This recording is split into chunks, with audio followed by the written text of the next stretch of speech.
सब मसीह भाई बहनों को मेरी तरफ से जय मसीह और आपके बीच में स्टोरी टेलिंग के माध्यम से प्रभु का वचन लेकर आया हूँ। और आज हम यहाँ पर इफिसियुस के 2 अध्याय 1 पद से हम पढ़ेंगे और यहाँ पे लिखा हुआ है, उसने तुम्हें भी जिलाया जो अपने अपराधों और पापों कारण मरे हुए थे।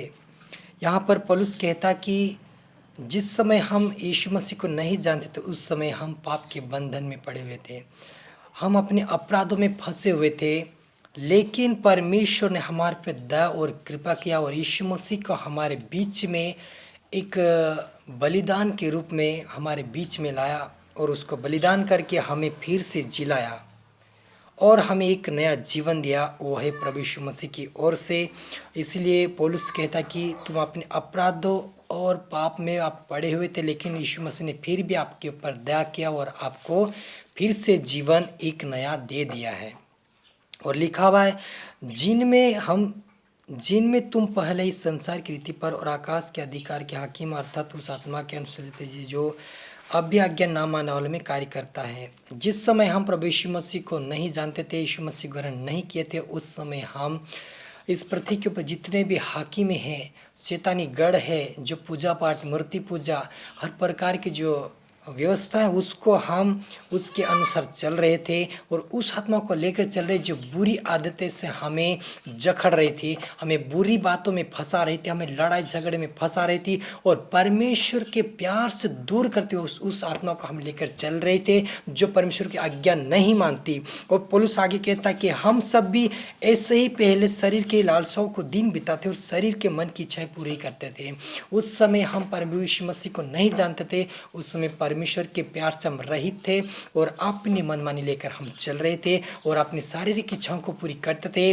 और यहाँ पे आगे लिखा हुआ है, परंतु परमेश्वर जो दया का धनी और अपने उस बड़े प्रेम के कारण जिससे उसने हमें प्रेम किया, जब हम अपराधों के कारण मरे हुए थे तो हमें मसीह के साथ जिलाया। हालेलुया।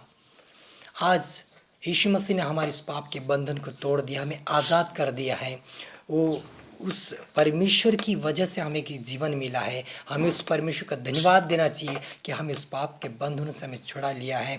और परमेश्वर एक प्रेम का धनी है। अगर आप परमेश्वर से प्रेम मांगोगे वो आपको प्रेम ज़रूर देगा। हमें एक प्रेम का शब्द निकाला, हमें आशीष का शब्द निकाला है मुख से, और हमें परमेश्वर की इच्छाओं को पूरी करना है, हमें प्रभु यीशु मसीह की इच्छाओं को पूरी करना है, क्योंकि वो दया का धनी हमें प्रेम किया और प्रेम करने के साथ ही हमारे पापों को क्षमा किया, क्योंकि हमने उसके ऊपर विश्वास किया कि हमारा यीशु मसीह उद्धार करता है।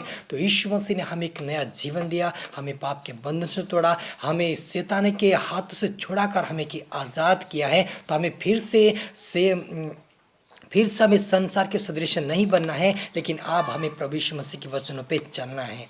जैसे पौलुस कहता है कि तुम्हें भी जिलाया और मुझे भी जिलाया। और प्रेम परमेश्वर का इतना बड़ा था कि उसने अपने लौते पुत्र को दे दिया ताकि जो कोई विश्वास करे वो नाश न परंतु अनंत जीवन पाए। ये परमेश्वर की दया थी जो हमें पाप के बंधनों से छुड़ाया। और परमेश्वर का प्रेम हमें आज भी हमें प्रेम करता है। हमें भी परमेश्वर से हमें प्रेम करना चाहिए और उससे हमें बातें और प्रार्थना करना चाहिए, क्योंकि वो धनी है, वो प्रेम का धनी, वो तुम्हें प्रेम की आत्मा जरूर देगा। हम सबको परमेश्वरी वचनों के द्वारा हमें बातें किया, मैं आपका धन्यवाद देता हूँ। और इस वचनों का पढ़िए, इफिसियों 2 अध्याय के 1 पद से 4 पद तक आप पढ़िए। परमेश्वर आपका आशीषित करेगा। धन्यवाद।